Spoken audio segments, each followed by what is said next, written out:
मी सौ Shirke SS Sudhagad education society पालीच्या KA Bhantia माध्यमिक विद्यालय नवीन पनवेल या ठिकाणी सहाय्यक शिक्षिका म्हणून कार्यरत आहे। इयत्ता 8वी विषय सामान्य विज्ञान प्रकरण पहिले सजीव सृष्टी व सूक्ष्मजीवांचे वर्गीकरण। प्रस्तावना। सजीव सजीव म्हणजे जे हालचाल करतात व ज्यांना अन्न, पाणी, हवा यांची गरज असते त्यांना सजीव असे म्हणतात। उदाहरणार्थ वनस्पती व प्राणी। सूक्ष्मजीव सूक्ष्मजीव म्हणजे जे सजीव आपल्याला नुसत्या डोळ्यांनी दिसत नाहीत त्यांना आपण सूक्ष्मजीव म्हणतो। उदाहरणार्थ जीवाणू, विषाणू, आदी जीव, शैवाल, कवक। विद्यार्थी मित्रांनो, तुम्हाला आता असा प्रश्न पडला असेल की शैवाल आपल्याला दिसतं, कवके आपल्याला दिसतात, कवके म्हणजे बुरशी आपल्याला दिसते, तरीही मॅडमने तर आपल्याला सूक्ष्मजीवांची व्याख्या वेगळी सांगितली आहे, सूक्ष्मजीव डोळ्यांनी दिसत नाहीत। तर लक्षात घ्या, काही प्रकारची शैवाले आणि काही प्रकारची कवके अशी आहेत की जी आपल्या डोळ्यांनी आपल्याला दिसत नाहीत, म्हणून त्यांचा आपण काही कवकांचा आणि काही शैवालांचा सूक्ष्मजीवांमध्ये समावेश केला आहे। त्यानंतर जैवविविधता व वर्गीकरणाची आवश्यकता। विद्यार्थी मित्रांनो, इयत्ता 7वी मध्ये असताना तुम्ही अनुकूलन म्हणजे काय व त्याची कारणे अभ्यासली आहेत। अनुकूलन म्हणजे काय तर आपल्या सभोवताली असलेल्या परिस्थितीशी जुळवून घेऊन आपलं अस्तित्व टिकवून ठेवणे। तर प्रत्येक सजीव ज्या पर्यावरणात राहतो किंवा ज्या वातावरणात राहतो त्याच्याशी जुळवून घेण्यासाठी व जीवन जगण्यासाठी घडून आलेल्या बदलाला अनुकूलन असे म्हणतात। तर विद्यार्थी मित्रांनो बघा की प्रत्येक सजीवाच्या शरीराची रचना ही प्रत्येक प्रदेशानुसार अनुकूलन साधता येईल अशीच देवाने किंवा निसर्गाने बनवलेली असते। उदाहरणार्थ जर आपण भारतामधली एक व्यक्ती, इंग्लंडमधली एक व्यक्ती आणि आफ्रिकेमधली एक व्यक्ती अशा जर व्यक्ती घेतल्या तर प्रत्येक व्यक्तीची उंची, रंग किंवा चेहऱ्यावरची ठेवण यामध्ये आपल्याला बदल दिसून येतो। नंतर काही बदल हे हवामानाप्रमाणे निसर्गामध्ये घडत असतात। हवामानानुसार निसर्गामध्ये 3 ऋतू असतात, उन्हाळा, पावसाळा, हिवाळा। तर उन्हाळ्यामध्ये आपण अनुकूलन साधण्यासाठी छत्री वापरतो, सुती कपडे घालतो, त्यानंतर आपल्या आहारामध्ये सुद्धा बदल करतो। त्याचप्रमाणे पावसाळ्यामध्ये आपण अनुकूलन साधण्यासाठी म्हणजे आपले संरक्षण करण्यासाठी आपण छत्री, रेनकोट अशा वस्तू वापरतो। नंतर थंडीमध्ये आपण आपलं संरक्षण करण्यासाठी म्हणजेच अनुकूलन साधण्यासाठी आपण गरम कपडे वापरतो, स्वेटर, मफलर अशी गरम कपडे वापरतो, रग वगैरे, म्हणजेच आपण निसर्गाशी अनुकूलन साधत असतो। यावरून आपल्या लक्षात येते की अनुकूलनाची कारणे भौगोलिक प्रदेश, आपल्या अन्नग्रहणाच्या सवयी, त्याचप्रमाणे संरक्षण ही कारणे आहेत। जैवविविधता तर बघा, आपल्या सभोवताली अनेक सजीव आढळतात।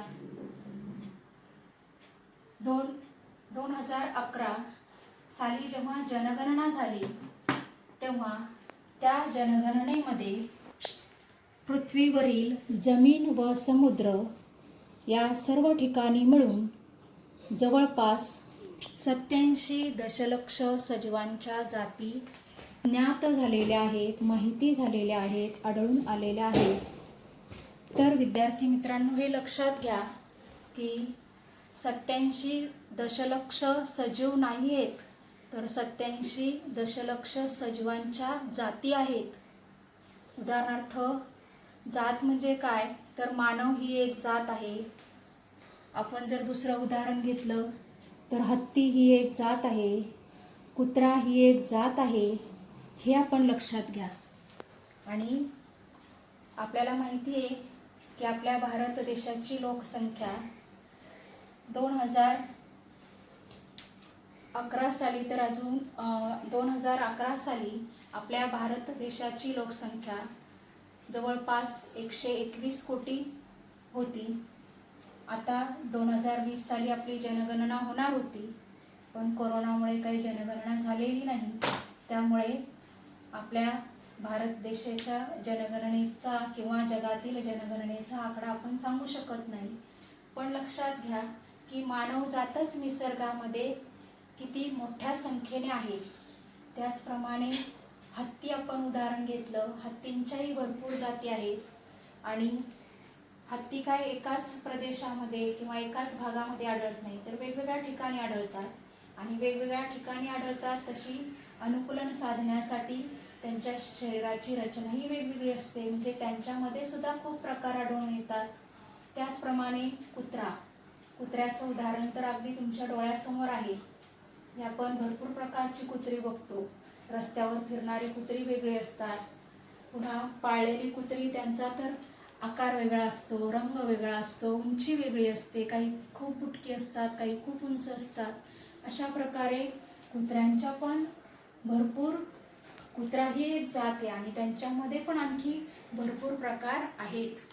आणि म्हणून आपल्या सभोवताली असंख्य सजीव आहेत हे आपल्या लक्षात येतं. आणि म्हणून जैवविविधता म्हणजे काय, तर पृथ्वीवर अस्तित्वात असलेल्या सजीवांमधील विविधता म्हणजेच जैवविविधता. आता एवढ्या मोठ्या प्रचंड संख्येने जर सजीव असतील तर त्यांचा अभ्यास करणे कठीण आहे. आणि म्हणून या सजीवांचा अभ्यास करण्यासाठी त्यांचे गटात वर्गीकरण करण्याची गरज भासू लागली. आणि मग सजीवातील साम्य व भेद लक्षात घेऊन, साम्य म्हणजे सारखेपणा, भेद म्हणजे फरक, सजीवातील साम्य व भेद लक्षात घेऊन सजीवांचे गट व उपगट करण्यात आले. सजीवांचे गट व उपगट करण्याच्या प्रक्रियेला जैविक वर्गीकरण असे म्हणतात. सजीवांच्या वर्गीकरणाचा अभ्यास अनेक शास्त्रज्ञांनी केला. त्यापैकी सजीवांच्या वर्गीकरणाच्या काही शास्त्रज्ञांच्या वर्गीकरण पद्धती आपण पाहूया. इसवी सन 1735 मध्ये कार्ल लिनियस या शास्त्रज्ञांनी सजीवांचे वनस्पती व प्राणी अशा 2 सृष्टींमध्ये वर्गीकरण केले. त्याचप्रमाणे इसवी सन 1866 मध्ये हेकेल या शास्त्रज्ञांनी सजीवांचे प्रोटिस्टा, वनस्पती व प्राणी अशा 3 सृष्टीमध्ये वर्गीकरण केले. त्यानंतर इसवी सन 1925 मध्ये चॅटन या शास्त्रज्ञांनी सजीवांचे फक्त 2 गटात वर्गीकरण केले, ते म्हणजे आदिकेंद्रकी व दृश्यकेंद्रकी. त्यानंतर कोपलँड या शास्त्रज्ञांनी इसवी सन 1938 मध्ये सजीवांचे मोनेरा, प्रोटिस्टा, वनस्पती व प्राणी अशा 4 सृष्टींमध्ये वर्गीकरण केले.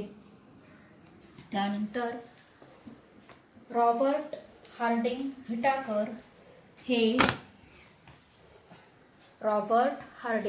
व्हिटाकर हे अमेरिकन परिस्थितिकी तज्ज्ञ होते. या रॉबर्ट हार्डिंग व्हिटाकर यांनी सजीवांचे 5 गटात वर्गीकरण केले आणि त्या 5 गटात वर्गीकरण करण्याच्या पद्धतीला पंचसृष्टी वर्गीकरण पद्धती असं म्हटलं जातं. मग सजीवांच्या वर्गीकरणासाठी व्हिटाकर यांनी काही निकष विचारात घेण्याचे ठरवले. तर आपल्याला माहिती आहे की सजीवाची सुरुवात ही पेशींपासून होते आणि म्हणून त्यांनी सुरुवातीला पेशी हा घटक विचारात घेतला. नंतर सगळ्याच सजीवांच्या शरीरात पेशींची रचना सारखी नसते, यावरून त्यांनी सजीवांचे प्रकार विचारात घेतले. त्यानंतर ह्या सजीवांचं पोषण होणं आवश्यक असतं आणि मग पोषण हे कशा प्रकारे होतं हे विचारात घेतलं. नंतर पोषण झाल्यानंतर सजीवांच्या जीवनपद्धती वेगवेगळ्या असतात ते विचारात घेतलं. नंतर त्यांचे वर्गानुवंशिक संबंध म्हणजे त्यांचा विकास कसा होत गेला या सगळ्या मुद्द्यांचा विचार करून व्हिटाकर यांनी 5 निकष मांडले. ते 5 निकष असे. पहिला निकष आहे पेशींची जटिलता. तर आपल्याला माहिती आहे विद्यार्थी मित्रांनो की सर्व सजीवांचं शरीर हे पेशींपासून बनलेलं असतं. पेशी हे सजीवांच्या शरीराचं सर्वात लहान एकक आहे. म्हणजे सजीवांच्या शरीरातील सर्वात लहान घटक पेशी हा आहे. पेशींपासून सजीवांच्या शरीराची सुरुवात होते. पेशी हे सजीवांचे रचनात्मक व कार्यात्मक एकक आहे. पेशींमुळेच सजीवांच्या सर्व जीवनक्रिया सुरळीतपणे पार पाडल्या जातात आणि म्हणून पेशींचे 2 प्रकार लक्षात घेतले की आदिकेंद्रकी व दृश्यकेंद्रकी असे 2 प्रकार लक्षात घेण्यात आले. आदिकेंद्रकी म्हणजे काय तर आदिकेंद्रकी पेशीमध्ये पटलबद्ध केंद्रक नसते, त्याचप्रमाणे पेशी अंगकेही नसतात. नंतर दृश्यकेंद्रकी पेशी म्हणजे काय तर दृश्यकेंद्रकी पेशीमध्ये सुस्पष्ट असा केंद्रक असतो व पेशी अंगके असतात. त्याच्यानंतर दुसरा निकष आहे सजीवांचे प्रकार. तर पेशींच्या संख्येनुसार सजीवांचे एकपेशीय सजीव व बहुपेशीय सजीव असे 2 प्रकार विचारात घेतले. एकपेशीय सजीव म्हणजे ज्या सजीवाच्या शरीरात फक्त एकच पेशी असते त्या सजीवांना एकपेशीय सजीव असे म्हणतात. बहुपेशीय सजीव म्हणजे काय तर बहुपेशीय सजीव म्हणजे 2 किंवा अधिक पेशी ज्या सजीवांच्या शरीरात असतात त्यांना बहुपेशीय सजीव असे म्हणतात. त्यानंतर तिसरा निकष आहे पोषणाचे प्रकार.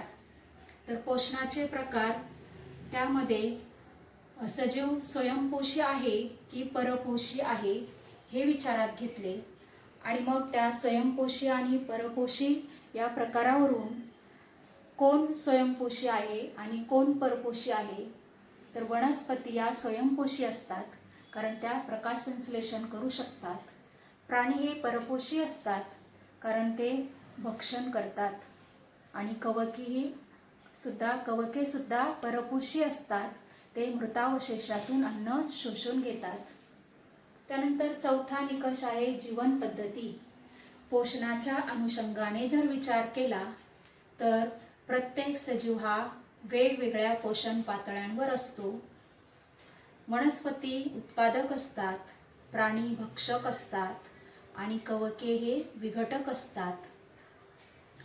त्यानंतर 5वा निकष आहे वर्गानुवंशिक संबंध.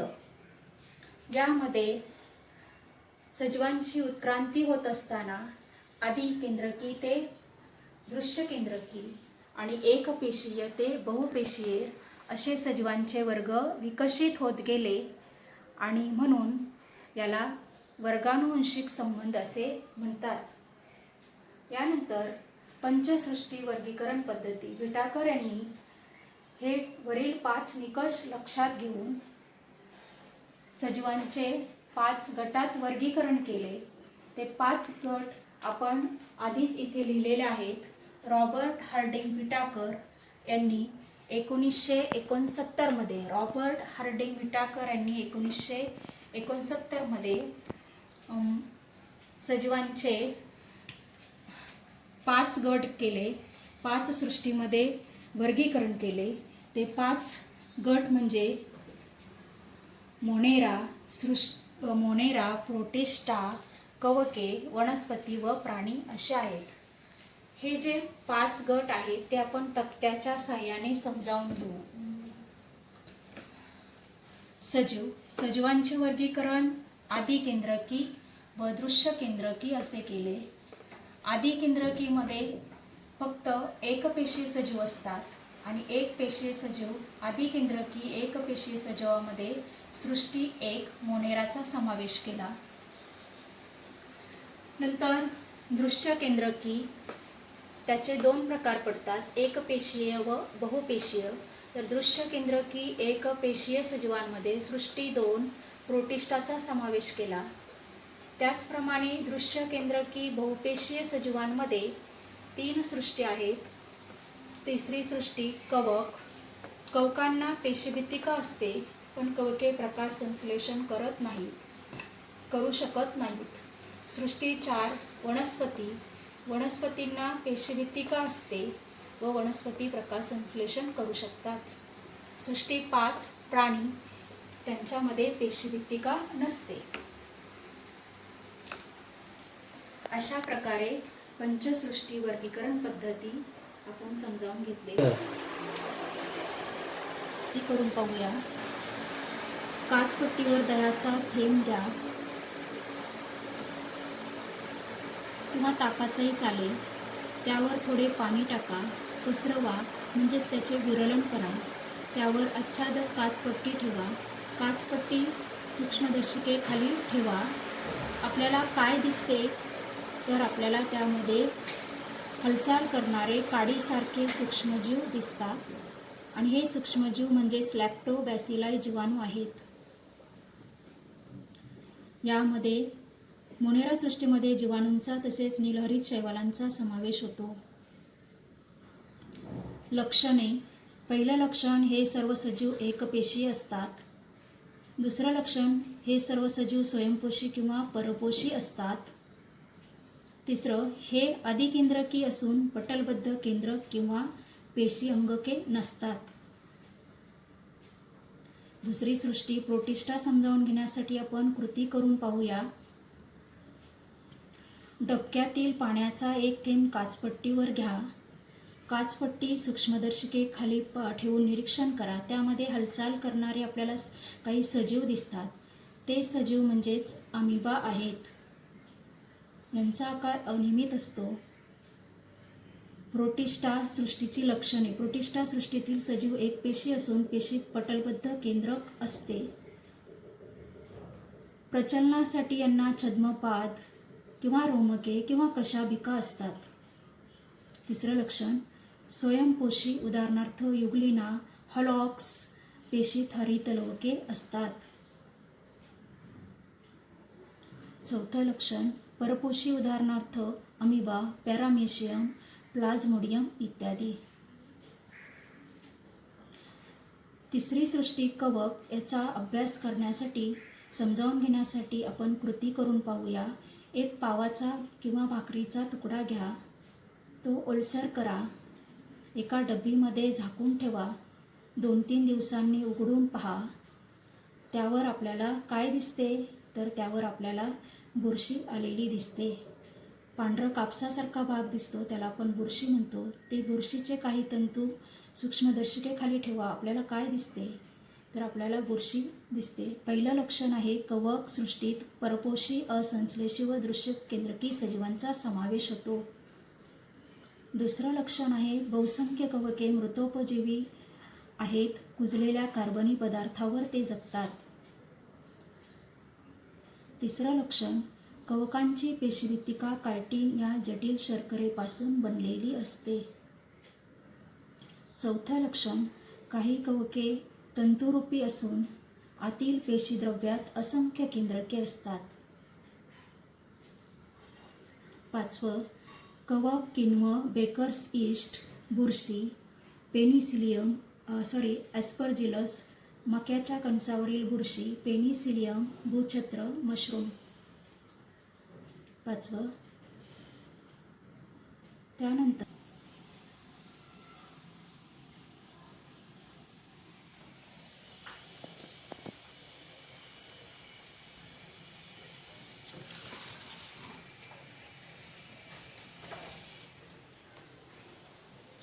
विद्यार्थी मित्रांनो, मगाशी आपण ज्या स्लाईड बघितल्या, कृती करून बघितल्या, त्यावेळी मोनेरा सृष्टीतील सजीवांची काही लक्षणे मला सांगता आली नाही. तर दह्यामध्ये आपल्याला लॅक्टोबॅसिलाई जीवाणू आढळले. हे जीवाणू आपल्या शरीराला उपयोगी असतात आणि म्हणून हे जीवाणू आपल्या शरीराला उपयोगी असल्यामुळे आपण ते दही आरामात खाऊ शकतो. त्याचप्रमाणे सगळेच जीवाणू आपल्याला उपयोगी नसतात. त्यानंतर अजून थोडंसं बघा की आपण जेव्हा इडली डोसा करतो तेव्हा त्याचं पीठ आंबवतो. ती पीठ आंबण्याची क्रियासुद्धा सूक्ष्मजीवांमुळेच घडून येते. त्यामध्ये सुद्धा दह्यासारखे जीवाणू असतात आणि तेही आपल्या शरीराला उपयोगी असतात आणि ते आंबवलेलं पौष्टिक असतं, त्याच्यामुळे ते आपल्या शरीराला जास्त फायदेशीर असतं. आणि हे जीवाणू आपल्याला उपयोगी आहेत, तर काही जीवाणू आपल्या शरीराला हानिकारकसुद्धा असतात. आपण याच्यामध्ये आकृत्या दाखवलेल्या आहेत जीवाणूंच्या काही. तर त्यामध्ये साल्मोनेला टायफी नावाचा जीवाणू दिसतो बघा. त्या साल्मोनेला टायफी या जीवाणूमुळे आपल्याला टायफॉईड नावाचा आजार होतो. त्याचप्रमाणे अजून एक जीवाणू आहे बघा त्याच्यात आकृतीमध्ये, व्हिब्रिओ कोलेरी. या जीवाणूमुळे आपल्याला कॉलरा हा आजार होतो. म्हणजे याहून आपल्या लक्षात येईल की काही जीवाणू हे उपयोगी असतात आपल्या शरीरासाठी, तर काही जीवाणू हे आपल्या शरीरासाठी हानिकारक असतात, उपद्रवी असतात, म्हणजेच रोग निर्माण करणारे असतात.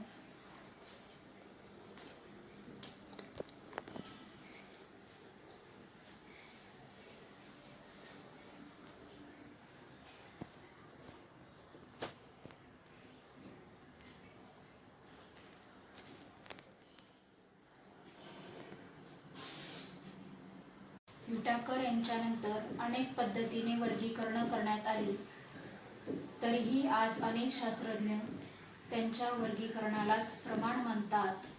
हे या पद्धतीचे मोठे यश आहे. विटाकर यांच्या वर्गीकरण पद्धतीतील गुणदोष स्पष्ट करा. प्रथम आपण विटाकर पद्धतीचे गुण पाहूया. 1 नंबर हे विटाकर यांनी जे वर्गीकरण केले आहे ते शास्त्रीय दृष्टीने योग्य असे आहे. 2, त्यांनी आदिकेंद्रकी सजीवांना वेगळ्या गटात टाकले, कारण आदिकेंद्रकी सजीवे इतर सजीवांपेक्षा निराळे असतात, म्हणून हा समावेश योग्य ठरतो. 3, एकपेशीय दृश्यकेंद्रकी सजीवांचा समावेश सृष्टी प्रोटिस्टामध्ये केला, त्यामुळे युग्लिनासारख्या वादग्रस्त सजीवाचे नेमके वर्गीकरण करता आले. 4, युग्लिनामध्ये हरितद्रव्य असल्यामुळे ते वनस्पतीप्रमाणे प्रकाश संश्लेषण करते. त्याचप्रमाणे त्याला प्रचलनाचे अवयव असल्यामुळे त्याचा समावेश पूर्वी आदिजीव या प्राणीवर्गात केला जात असे. त्यानंतर 5, कवके ही मृतोपजीवी असतात. कवकांची पोषण पद्धती ही मृतोपजीवी असल्यामुळे कवकांचे वेगळ्या सृष्टींमध्ये वर्गीकरण करण्यात आले. वर्गीकरण पद्धतीनुसार पेशींची जटिलता, पोषणाचा प्रकार, जीवन पद्धती, वर्गानुवंशिक संबंध या बाबी लक्षात घेण्यात आल्या आणि म्हणून ही वर्गीकरण पद्धती अचूक ठरते. यानंतर आपण या पंचसृष्टी वर्गीकरण पद्धतीतील दोष पाहूया. पहिला दोष, मोनेरा व प्रोटिस्टा या दोन्ही सृष्टीमध्ये स्वयंपोषी व परपोषी या दोन्ही प्रकारच्या सजीवांचा समावेश करण्यात आला. त्याचप्रमाणे त्यामध्ये काही सजीवांना पेशीभित्तिका असते तर काहींना नसते. त्यानंतर